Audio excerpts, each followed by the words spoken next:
Episode की शुरुआत में हमें फीमेल लीड दिखाई देगी जिसका नाम होता है टोंग जियो और उसका ड्रीम होता है कि वो एक सुपरस्टार बने यानी कि हीरोइन बने।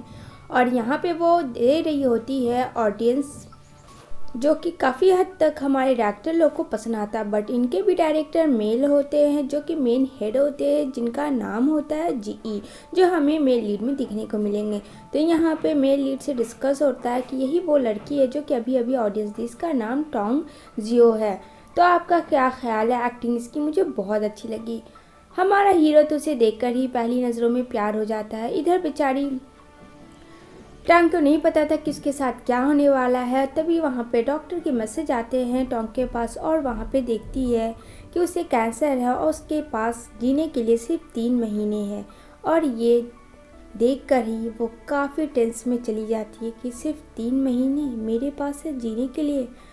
खैर क्या कर सकती हूँ मैं, मेरे हाथ में थोड़ी है। वो काफ़ी ड्रंक कर रही होती है और अपने आप बातें कर रही होती है कि ए गॉड, मेरे साथ ही आपने ऐसा क्यों किया? क्या मुझ में कोई कमी थी? क्या मैं खूबसूरत नहीं हूँ?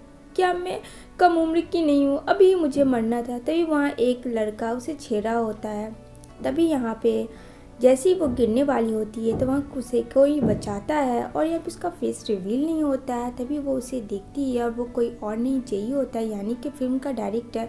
उसे देखकर वो काफ़ी शॉक में चली जाती है और कहती है काश ये 3 महीना मैं इसके साथ इसके प्यार में गुजारूँ, ये कितना हैंडसम और रोमांटिक है। ये ऐसे ही सोच रही होती है और यहाँ पे उसकी खूब पिटाई होती है उस लड़के की भी कि मेरी हीरोइन को तो छेड़ेगा, ऐसा कैसे हो सकता है, क्योंकि वो उससे बहुत ज़्यादा प्यार करता था।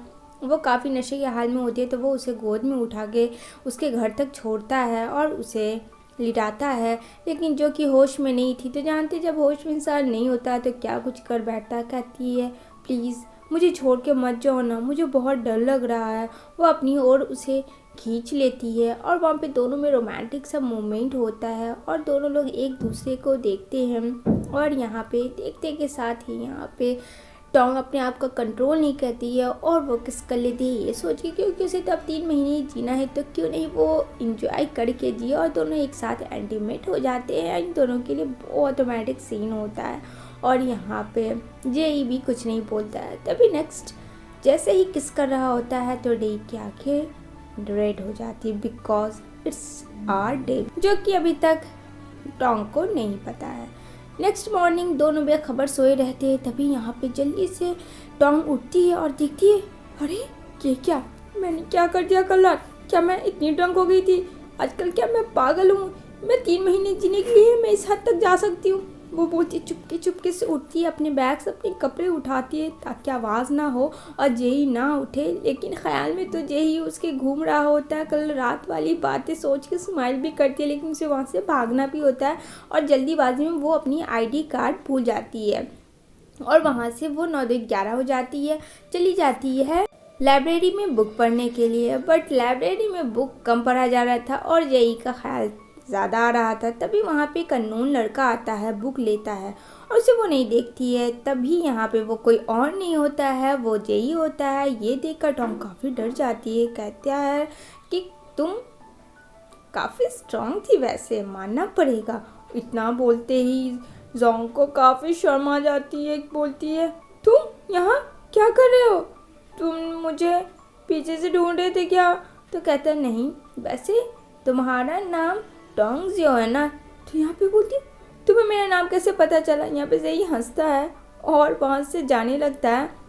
यहाँ पे बोलती है ज़रूर कुछ गलत होने वाला है क्या मेरे साथ?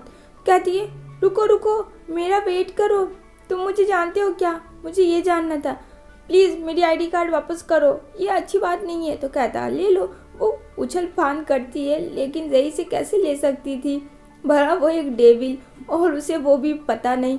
तो यहाँ पे वो सबसे ऊपर वाले फ्लोर पे आते हैं और यहाँ पे बोलती है मैं काफ़ी थक गई हूँ, अब प्लीज़ दे दो मेरा कार्ड, नहीं तो मुझे एंट्री नहीं मिलेगी। जैसे ही वो उसके पास जाती है वो वहाँ से गायब हो जाता है। यहाँ पे टोंग बोलती है अभी तो यही था, वो सडनली क्या गायब हो गया? क्या है वो, इंसान है या भूत है? मुझे कुछ समझ नहीं आ रहा।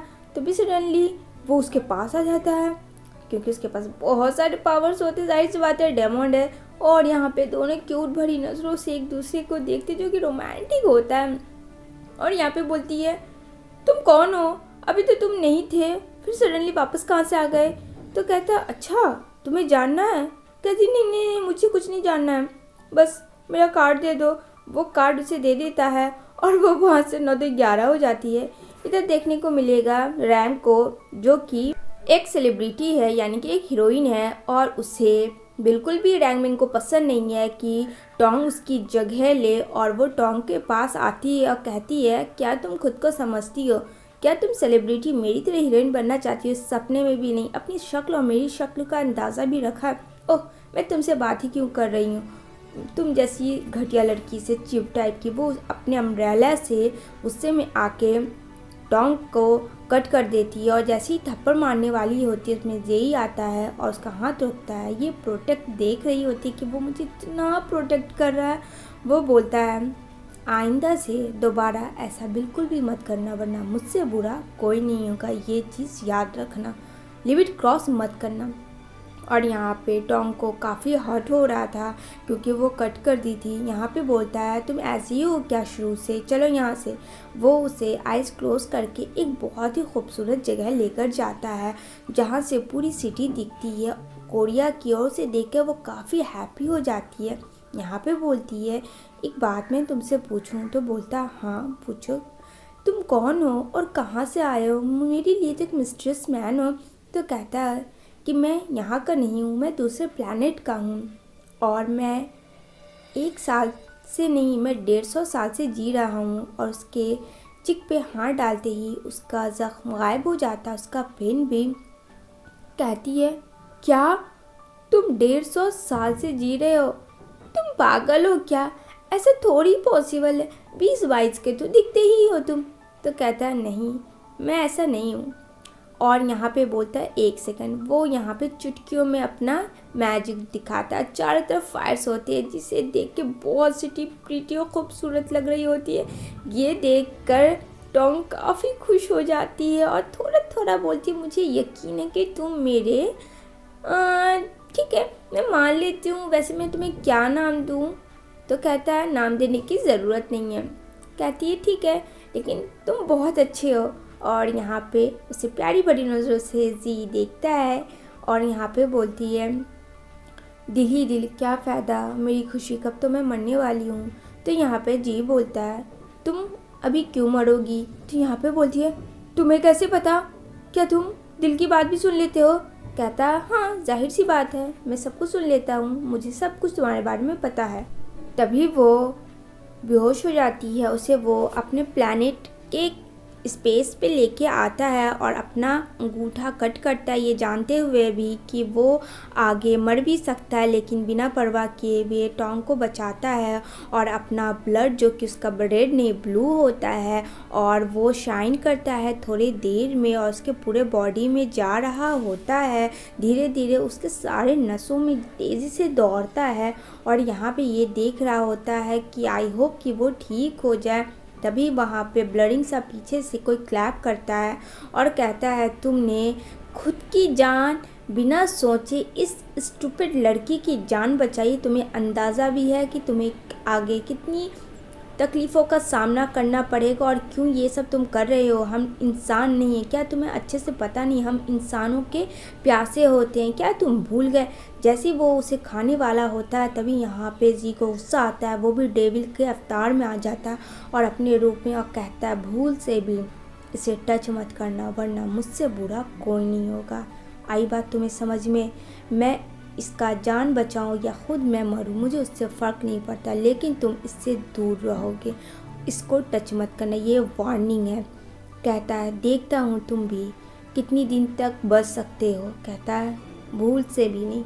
इतने में अजीब सी एक रोशनी आती है और यहाँ पे दोनों लोग देखते हैं जो कि उसका हाथ से आ रही थी टोंग के, और टोंग धीरे धीरे इम्प्रूव हो रही थी। इसी के साथ गाइस ये एपिसोड एंड होती है।